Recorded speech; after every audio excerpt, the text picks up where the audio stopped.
Hi friends, welcome to గాడీస్ great 73కి స్వాగతం. ఫ్రెండ్స్, మీరు కొత్తవారు కనుకైతే నా ఛానల్ని సబ్స్క్రైబ్ చేసుకుని ఫ్రెండ్స్, నేను పెట్టిన ప్రతి వీడియో మీకు నోటిఫికేషన్ వస్తుంది. అలాగే పక్కనున్న బెల్ ఐకాన్ నొక్కి లైక్ చేసుకుని ఫ్రెండ్స్. ఇక మనం వీడియోలోకి వెళ్దాం. దంపతులు సంతోషంగా ఉండాలంటే చేయాల్సిన వ్రతం ఇది.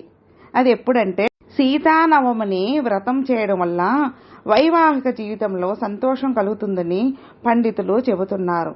వైశాఖ శుద్ధ నవమి మే 16వ తారీఖున ఈ వ్రతం ఆచరిస్తే భార్యాభర్తల మధ్య ప్రేమ అనురాగం పెరుగుతుంది. అంతేకాదు, ఆమె ఆనందం శ్రేయస్సును పొందుతారు. సంతానం పొందాలనే కోరిక నెరవేరుతుంది. పాపాలు నశించి మోక్షం లభిస్తుందని పురాణాలు చెబుతున్నాయి.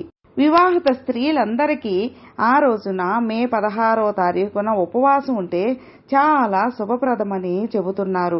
సంతోషకరమైన వైవాహిక జీవితాన్ని కోరుకుంటే, జీవితంలో శ్రేయస్సు సాధించాలనుకుంటే ఖచ్చితంగా సీతానవమి వ్రతాన్ని ఆచరించాలని ఒకానొక సమయంలో శివుడు పార్వతీదేవికి చెప్పాడని శివపురాణంలో ఋషి పుంగవులు పేర్కొన్నారని ఆధ్యాత్మికవేత్తలు చెబుతున్నారు.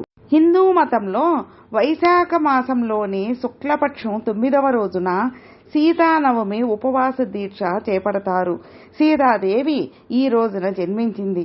సీతానవమి రోజున సీతామాతను పూజించడం వల్ల జీవితంలోని దుఃఖాలన్నీ తొలగిపోయి జీవితంలో సుఖ సంతోషాలు లభిస్తాయని నమ్ముతారు. ఈ సంవత్సరం సీతానవమి మే 16వ తారీఖున గురువారం నాడు సీతానవమి రోజున సీతామాతని పూజించడం, ఈ రోజుకి సంబంధించిన వ్రతకథను చదవడం ద్వారా ప్రజలు పాపాల నుంచి విముక్తి పొందుతారని నమ్ముతారు. సీతానవమి పురాణ కథ. పురాణాల ప్రకారం మార్వార్ ప్రాంతంలో దేవదత్త అనే బ్రాహ్మణుడు నివసించాడు. అతని భార్య శోభన చాలా అందంగా ఉంది.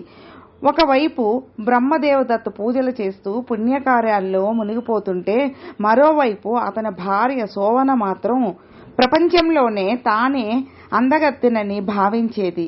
బ్రాహ్మణుని భార్య తన అందం గురించి గర్విస్తూ ఇతరులతో తరచుగా తప్పుగా ప్రవర్తించేది.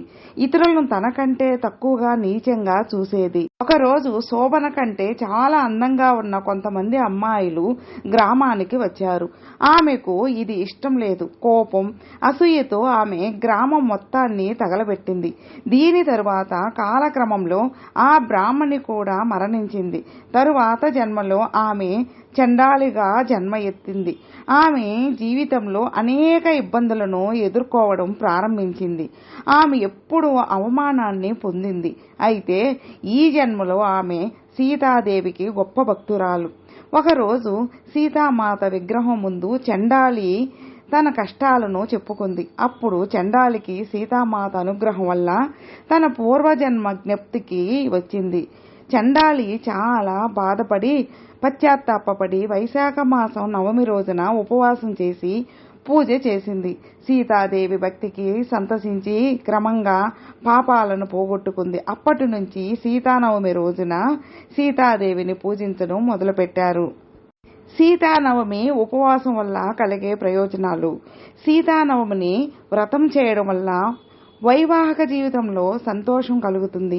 భార్యాభర్తల మధ్య ప్రేమ అనురాగం పెరుగుతుంది. అంతేకాదు, ఆమె ఆనందం శ్రేయస్సును పొందుతాడు. సంతానం పొందాలనే కోరిక నెరవేరుతుంది. పాపాలు నశించి మోక్షం లభిస్తుంది.